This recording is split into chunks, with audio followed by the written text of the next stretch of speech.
This is flip video 4.5, the money market. The handout is attached to our Canvas weekly template if you want to follow along on this handout here.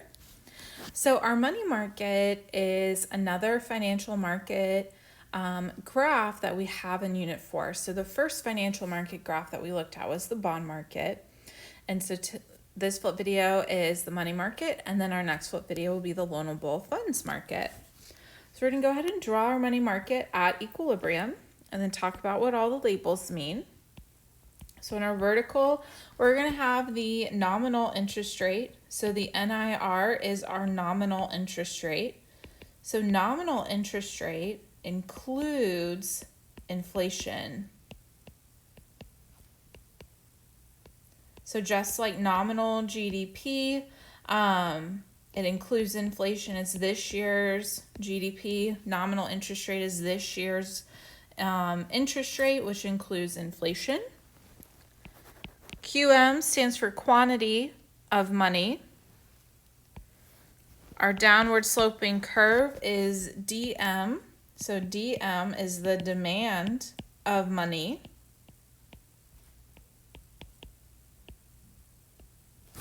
And then our vertical curve here is SM or MS, QE, and then RE. So SM or MS, either one you want to write it as, is the supply of money. And then RE is our equilibrium interest rate, and then QE is the quantity equilibrium.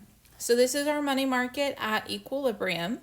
And we're going to look at the changes to the supply of money curve and then look at the changes to the demand of money curve.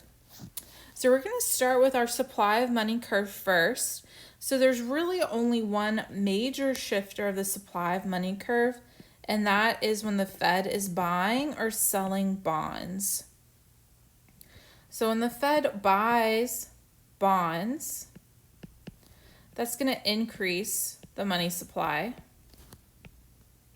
And then when the Fed sells bonds, that is going to decrease the money supply. The other shifters of the money supply curve is any tool of monetary policy. So MP is monetary policy. So if we're increasing or decreasing the reserve ratio, if we're increasing or decreasing our borrowing rates, that could also change our supply of money. But we are mostly going to see it as a change in bonds. When the Fed is buying and selling bonds, that's going to be our biggest clue. That is the money supply curve that's shifting. We could also see any tools of the monetary policy shifting our money supply curve, but it's mostly going to be bonds. So we'll go ahead and show an increase and a decrease in the supply of money curve. So we're going to start at equilibrium first, and then we'll show the change. So remember, bonds is just a piece of paper. It's an IOU. So if you bought a bond, the Federal Reserve or the government, whoever you bought this bond from, is just an IOU. The Fed owes you money. The government owes you money because you purchased a bond. That bond is just a piece of paper that says I'm worth X amount of dollars. At this date, I will be worth X amount of dollars. That's all it is. You can't take a bond to go buy stuff at Target or Walmart. They're not going to accept it. So that bond in your hand is not creating any money. Now, if the bond is in the Federal Reserve's hands, now it's creating money. So we're going to start with increase in money supply first. So this happens when the Fed buys bonds. So when the Fed is buying bonds, they're trying to increase the supply of money. So it's going to move to the right. And we have Q2 and a new interest rate, R2. So when the Fed buys bonds, their whole hope is to decrease the nominal interest rate, which is what they did here, to then encourage investment spending, to encourage aggregate demand to increase. So when we increase the money supply, we decrease the nominal interest rate, which will then increase investment spending, which will then increase aggregate demand, getting us out of that recession. So if we look at the decrease in money supply, this is when the Fed sells bonds. So they're trying to decrease the money supply. So it's more bonds flowing in the economy and less money flowing. So money supply is going to decrease. It's going to move to the left. So we've decreased the supply of money. So when we decrease the money supply because the Fed has sold bonds, we are increasing the nominal interest rate, which will then decrease investment spending, which will decrease aggregate demand, getting us out of that inflationary gap. So that is shifting the money supply curve. Now let's look at our money demand curve, or the demand of money curve. Now the demand of money curve is not your personal demand for money. We all demand more money. Every single one of us wants more money. But that is not what this curve is representing. It's not representing your personal demand for money. It represents our need for cash. And it's just cash to make transactions happen. It's not your want for more money. It is we need cash in order to create a transaction. That's what this demand of money curve represents. Not your personal want for more money, but our need for cash to create transactions. So changes in the aggregate price level, this is just changes in price level off of our macro market economy. So if price level starts to increase, then we need to increase our demand for money. So if we have an increase in the price level is going up, that means our purchasing power is going down. So we need to increase our demand for money. We need to have all of our cash in our hand so we can start making transactions when that purchasing power is actually valuable for us. Now the decrease in the price level, so if we have a decrease in our price level, then this is going to decrease our demand for money. If our price level is dropping, that means our cash is more valuable the longer we hold on to it. It has a greater purchasing power the longer we have it. So we're going to decrease our demand for cash.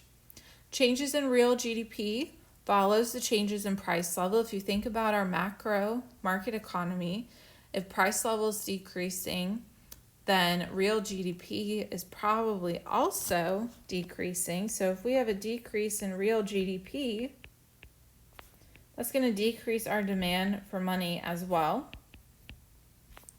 If real GDP is dropping, then we're not going to need cash to make transactions. We're not buying anything. If we have an increase in real GDP, then we'll have an increase in the demand for money. As real GDP is increasing, we're going to start to see more products we're purchasing, so we need cash to make those quicker transactions. Changes in technology is like the Apple Watch or having your money on your phone. The tap to pay option in like Sweden, I think, or Switzerland, one of those places, they actually have little chips that you just like slide over, and it just, it's a chip in your wrist, and it just like pays all the money. You just wave your hand over. It's like magic. I bought things with my hand. So changes in technology, if we have a decrease in technology, let's say the internet goes down and we can't use our phones or smartwatches or the fancy little microchips in our wrists to buy things, well, we're going to increase our need for physical cash. If all the card readers in the stores don't work, we can't use our cards. We have to go get cash to make purchases. But if we have an increase in technology, so we have the smartphones, we have the smartwatches, maybe eventually we'll get these cool little microchips in our wrist. That's going to decrease our demand for cash. We don't need to have physical cash on us anymore to make a transaction. We have all this technology that makes our transactions. Changes in institutions is just safety and trust in our banks. So if we have less safety, less trust in our bank, maybe, we think banks are stealing from us, or we don't have protections or, you know, our bank is compromised in some way. We're going to take all of our money out of that bank and convert it into cash. So it's going to increase our demand for money if we're feeling like our banks aren't safe anymore. But if we have more safety or more trust in our banks like we do now, that's going to decrease our demand for cash. We feel that our banks are pretty safe. We have regulations, we have insurance, we have protections for our money in these banks. So we don't need to have all of our money, all of our income in cash anymore. So let's go ahead and show these changes here. We're going to start at equilibrium like we always do. And then we're going to show the change to the demand of money. And our demand of money is that downward sloping curve. Draw it in both boxes here. So remember, demand of money is not your personal demand for money. We all know we want more money.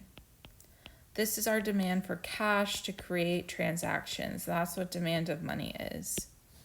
So when we increase our demand for money, we're going to move our demand of money curve to the right. We've increased the interest rate. Notice we didn't change the quantity of money. The supply of money didn't move. Supply of money is still the same, but our need for cash has increased, which will increase the nominal interest rate. Therefore, our purchasing power is going to start to decrease here. Then if we look at the decrease of demand of money, we're going to move our demand of money curve to the left. And then we've decreased our nominal interest rate. So as we start to decrease our demand for cash, we're lowering that nominal interest rate, therefore making that purchasing power a little bit greater. So this is flip video 4.5, the money market. We have one more financial market to look at this unit, the loanable funds market, which is the next flip video.